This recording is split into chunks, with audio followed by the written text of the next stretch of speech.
Nowadays, we are educated, we are skilled, we know more than any generation before us. Yet our minds are more restless than ever. We struggle to control our thoughts, our emotions, and sometimes even our own decisions. So, here is the uncomfortable question: if knowledge was enough, why are we still breaking inside? We think deeply, we plan carefully, we compare more, yet something feels missing, and clarity does not come. We don't know which decision is right, when to fight, when to let go. Slowly, silently, we start doubting ourselves. This confusion is not new, it is ancient. The Bhagavad Gita does not begin in peace, it begins in collapse and confusion. In chapter 1, Arjuna stands on the battlefield and breaks down.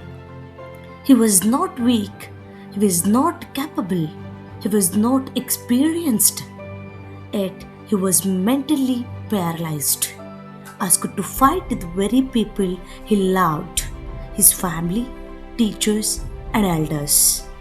That inner conflict broke him, and that moment is not just Arjuna's moment, it is our moment.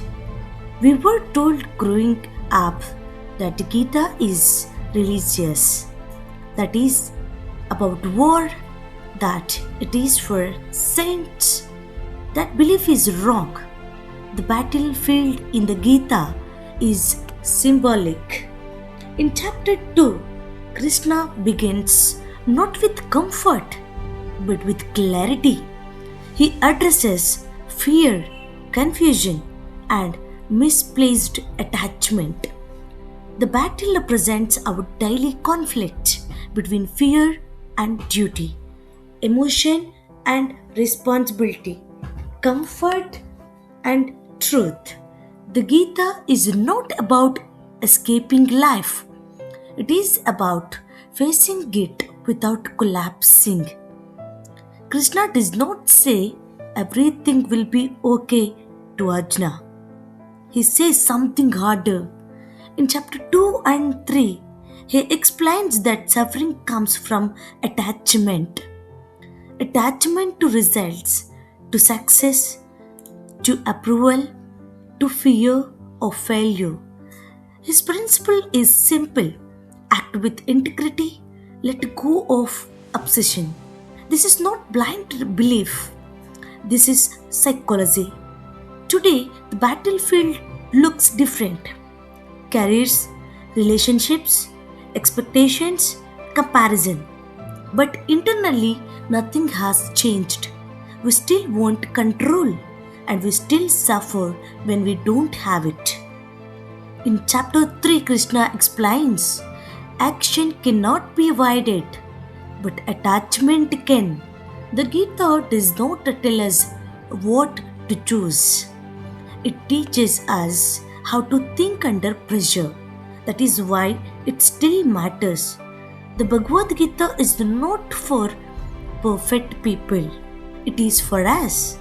When we are confused, when we are tried, when we are tired, when we want to do the right thing but don't know how to feel peaceful doing it.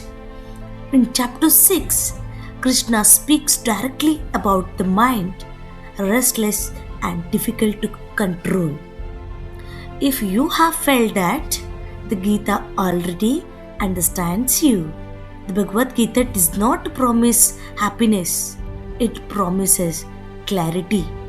Not a life without problems, but the ability to stand steady when life pulls you apart. Not by escaping fear, but by understanding it. Not by avoiding responsibility, but by carrying it without breaking.